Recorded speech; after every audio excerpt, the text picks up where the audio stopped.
This is a 1-hour instructional tape designed to take you step by step through a beautiful painting project. On this tape, we'll paint a picture which has never been seen on the Joy of Painting television series, and we'll have sufficient time to demonstrate in detail the various steps and procedures used to create individual effects. Think of this tape as a private lesson in my studio, and I've reserved this front row seat just for you. To start off with, I suggest you get a tall glass of iced tea, or whatever, sit back and view the tape in its entirety before you begin painting. This way, you'll have a preconceived idea in your mind of how the painting progresses and how individual effects are achieved. If any procedure is unclear to you, you may run the tape back and see again how an effect was made. Pay particular attention to the way the tools are loaded to achieve certain effects. A great deal of the magic occurs right here on the palette. Take your time and work at your own pace. Speed will come with practice. This is a project we'll be painting today. I think you'll find this painting fun as well as an excellent learning experience. I strongly suggest that you use this painting only as a guide and add your own ideas to it. We each see nature through different eyes, and your painting should reflect your visions, your personality. Devote some time to practice and become familiar with each piece of equipment, and very soon, you too will experience the joy of painting. Tell you what, before we get started, let's put a complete supply list on the screen, listing all the materials you need to paint this fantastic scene with me, and I'll be back in just a second.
All right, welcome back. You got everything set up, ready to go?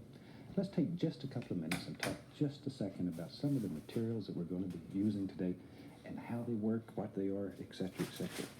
The first two things that I want to show you and get you familiar with are the two big brushes that we'll be using. These are natural bristle brushes, not to be confused with nylon, polyester, and etc.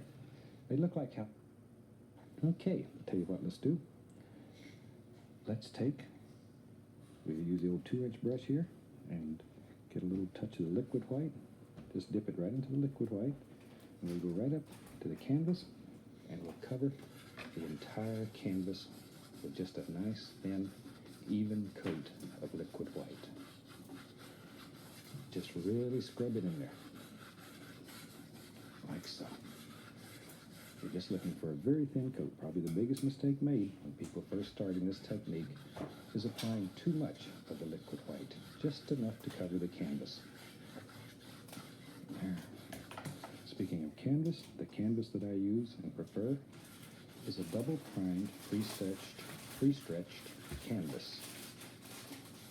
If you use a canvas board, you're going to find that it has cardboard in the center, and very rapidly, it'll absorb all your liquid white, and you're going to be painting on a dry surface, which defeats the whole purpose of wet on wet painting. So, really suggest you have a good canvas. It'll pay you dividends. I like a canvas that has sort of a gray primer on it. That way you can tell exactly where the liquid white is and if you've got it totally covered or not. If you don't have a gray canvas, then what you can do is take just a little bit of the liquid black, put it in the liquid white, and it'll make it sort of a grayish color, and then you can tell exactly where you covered. Okay? Doesn't take but just a second to cover the canvas when you're using a big old 2-inch brush, like so. Just really, really cover the whole thing. Now we use some long horizontal and vertical strokes just to assure that you have a nice, even distribution of liquid white all the way across the canvas. Now, should you feel that maybe you have too much liquid white on the canvas, clean and dry your brush. Be sure it's dry. And go back over it. It'll pick up the excess. Okay? All right. The other thing that you need that'll really help you is a palette. Now, I like a palette made out of plexiglass. And you want a palette that's large enough to give you sufficient work area to use a large brush. When you're using brushes this big, it takes a lot of area to mix paint and to load the brushes. I designed these plexiglass palettes, and I've been painting on plexiglass for about 25 years, so I think that's super. It's easy to clean, lightweight. Okay, let's wash the brush, and we wash our brushes with odorless thinner. Be sure it's odorless. Shake out the excess, and I have a box here. I'll just shake it into. Just beat the devil out of it. That's really the most fun part of this whole technique. You can take out all your hostilities and frustrations. It certainly beats fighting with a spouse or kicking your dog around. Tell you what, take a 1-inch brush today, and we'll go right into Prussian blue. A very small amount. Prussian blue is very strong, extremely strong. And just tap the brush to get a little color on it. See, and by tapping, you get a nice even distribution of color all the way through the bristles. Now, the furrows on these brushes are taped so they don't shine on TV, but they look just like yours. Okay, now then, let's just take and spin and dance in just some little shapes here. And the brush has a round handle, so you can just turn it, spin it, turn it, let it play. Just happy little shapes. But we're not covering the entire canvas here. You can just wind it up, twist it, spin it, turn it.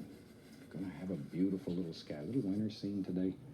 This painting will teach you, oh gosh, it's a super painting to teach you how versatile this whole technique is.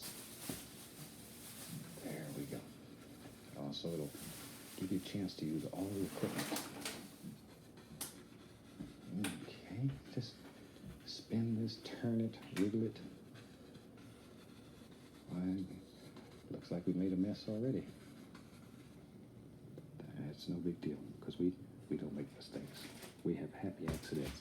You learn very rapidly doing this technique to live with anything that happens and to make it work. Years ago, when I first started teaching, I used to have students take and just hit the canvas with a big gob of color. And from that, you had to make a beautiful painting. And try that at home.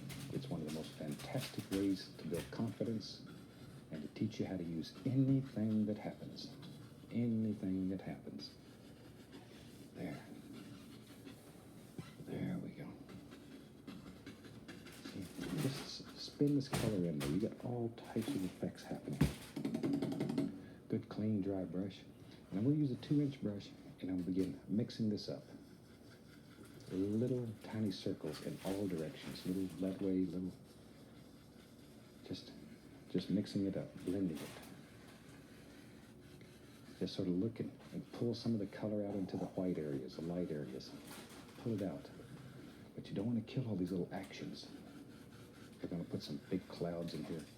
And all these little dark areas, these little actions, they'll be your friends. They'll help make the painting look better. So just tiny little circles. Tiny little circles. See, you just sort of mix the sky up. There. We're just mixing the sky. Just like baking a cake. There we go. Stir it up. Okay. Now the paint is continually mixing with the liquid white, and you get all these beautiful blended colors. If you were working on a dry canvas, oh, you'd be in Agony City by now. You'd be talking bad about me. But because it's wet, You can move this paint, you can blend it. All kinds of beautiful effects happen. In reality, the sky that you have now, you could leave it in there and it would be a very effective sky. Try that sometime. You know, it's a nice sky just the way it is. You wouldn't have to go any further. Beat the old brush. Might as well wash the 1-inch brush. Give him just a little hit. If you wonder why it's so funny, you should see the cameraman. We have him covered with paint. Okay, today let's make some happy little clouds using we use a 1-inch brush. I'll reach down here and take the least little touch of bright red. Tiniest little amount. Don't want much today. Pull that brush just in one direction through the paint. There's a lot of paint on the end of it. A lot of paint. Okay? Now then, you have to start making some big decisions here.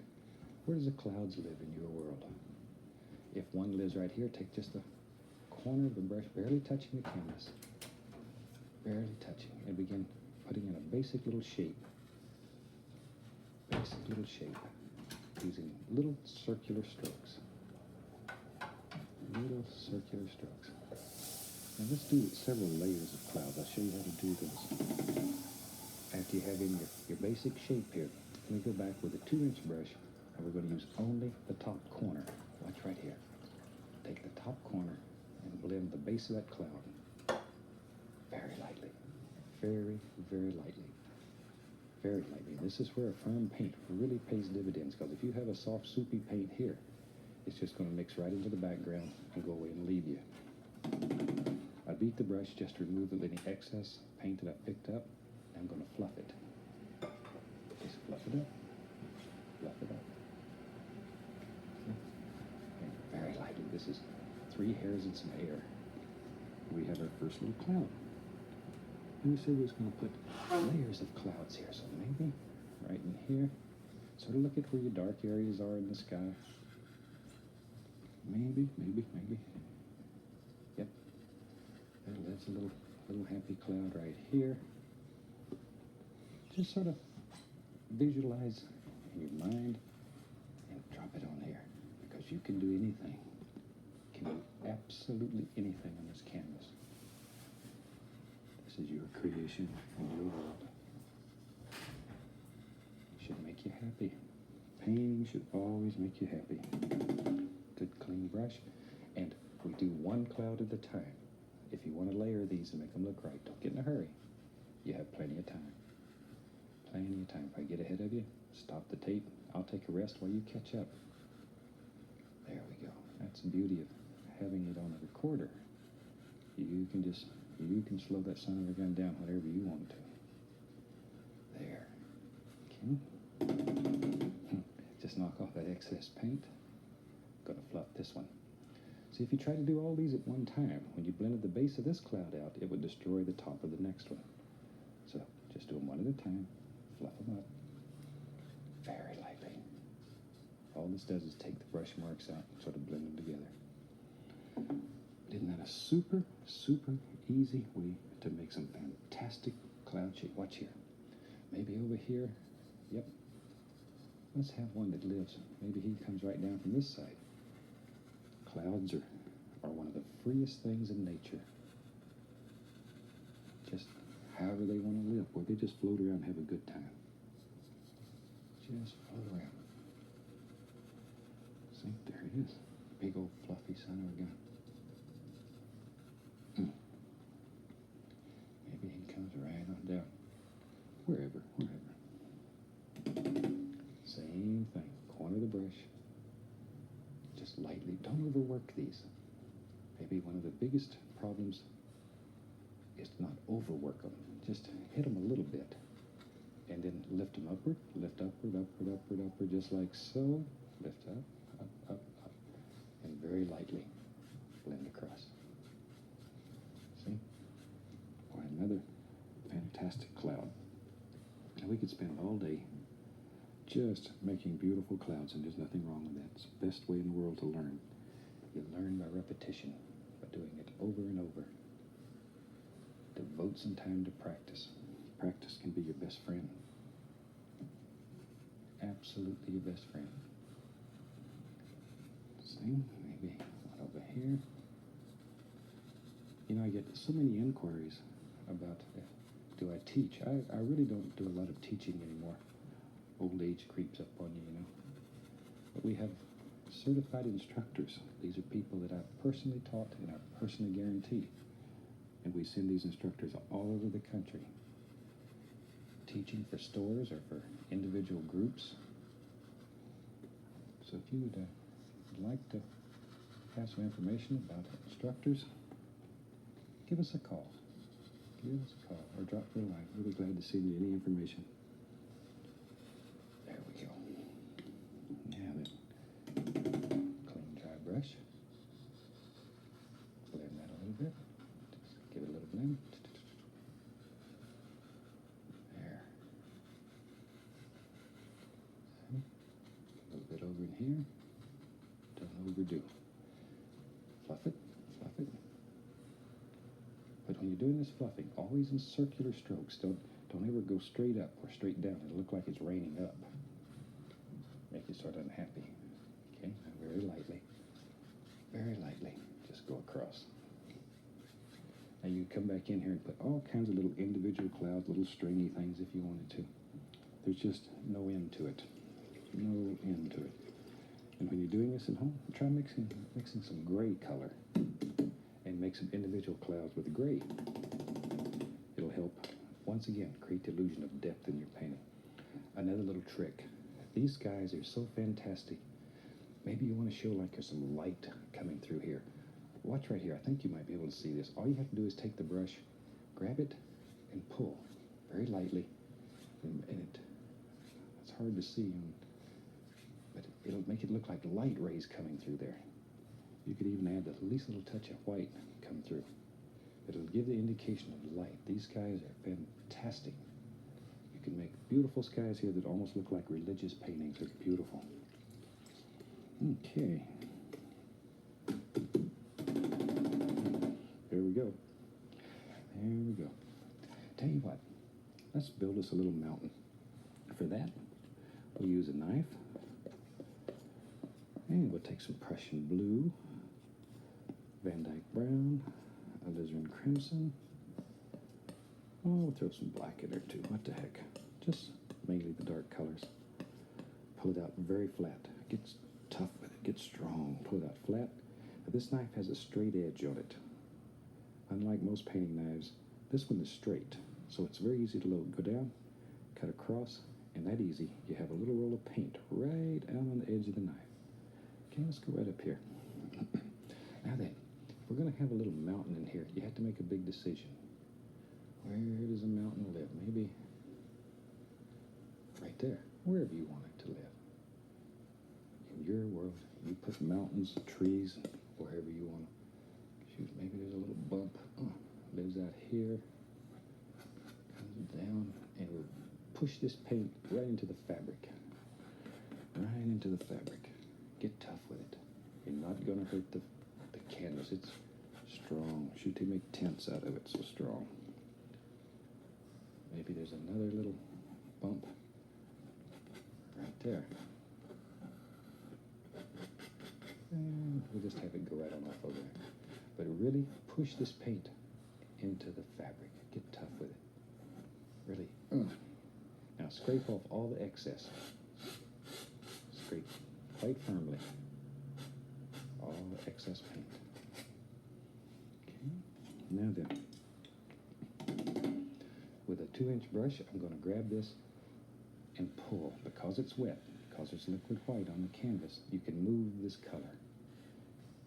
And if you've painted with me before, you know, we talk about it over and over. If you can see the entire mountain, it's always more distinct at the top than it is at the bottom. Always, because of mist and pollution. These things have a tendency to break up and diffuse light. There. Okay. See, this is also an excellent way to sort of lay out highlights and shadows in your mountain, because you can use brush strokes to create the illusion of highlights or shadows. Just you might have to sort of move around a canvas to see it, but it's a super way to get an excellent idea of how you want to lay your mountain out. Okay, now then, let's put some snow on that mountain. For that, we'll just use straight old titanium white. Pull it out very flat. Really exert some pressure on it. And then we're going to go straight down, cut across, get that little roll of paint again. It's most important. Let's put it up here and you can see it there. It's that little roll of paint right on the end of the knife. Okay? Now then, let's say our light's coming from the right. If you're right-handed, you'll find that easier. Put the point of the knife at the point of the mountain and just follow right down the mountain. As you come down, let the knife sort of turn so it gets wider. Come down, turn. No pressure. Absolutely no pressure.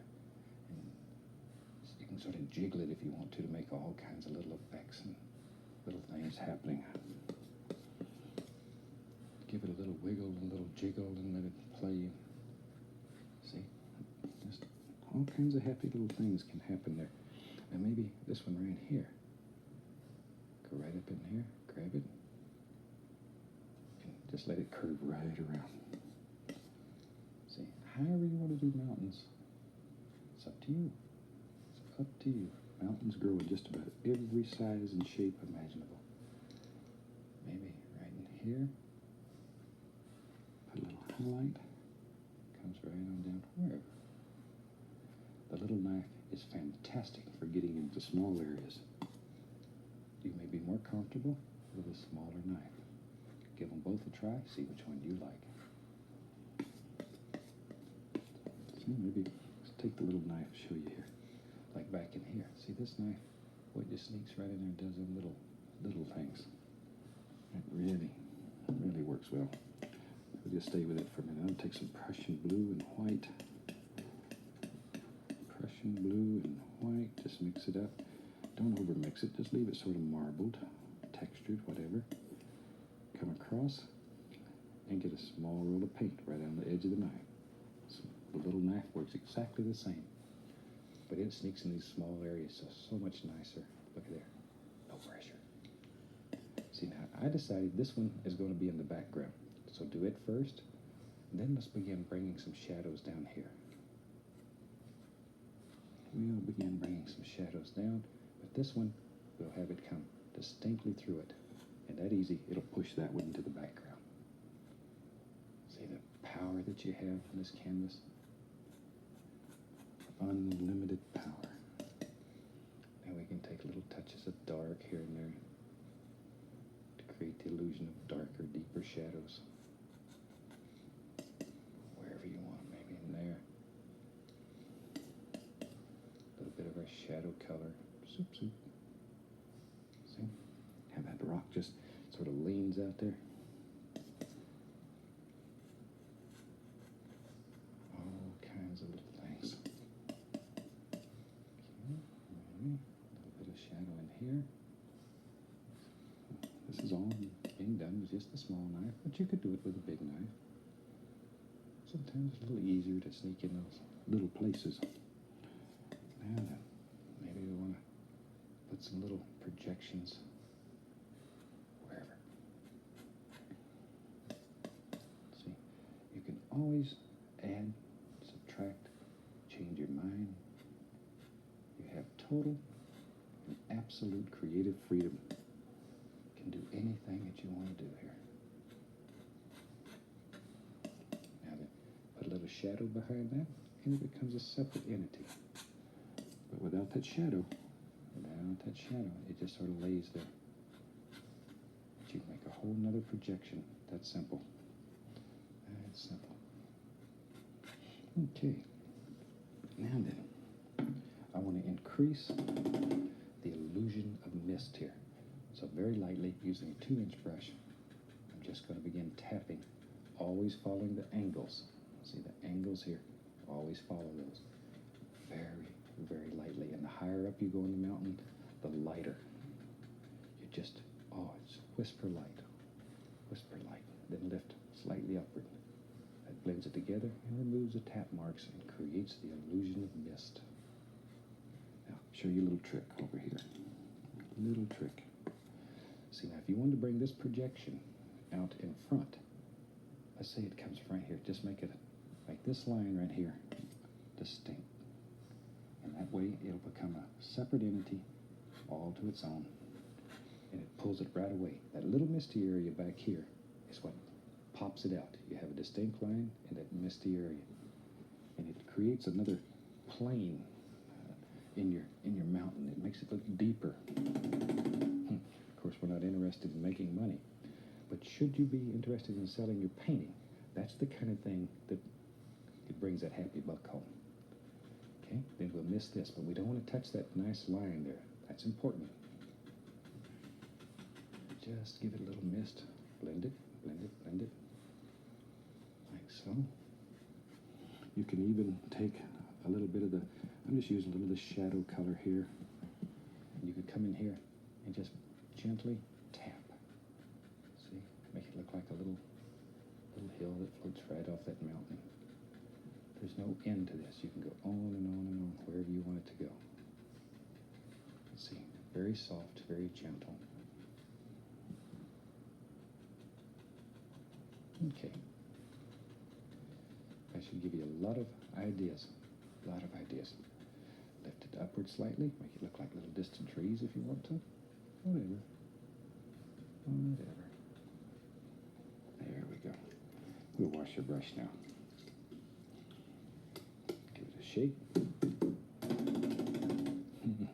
Beat the devil out of it. Okay, speaking of trees, let's build some happy little evergreens. For that, I'm going to take a big gob of Prussian blue. Shoot, we'll put some black.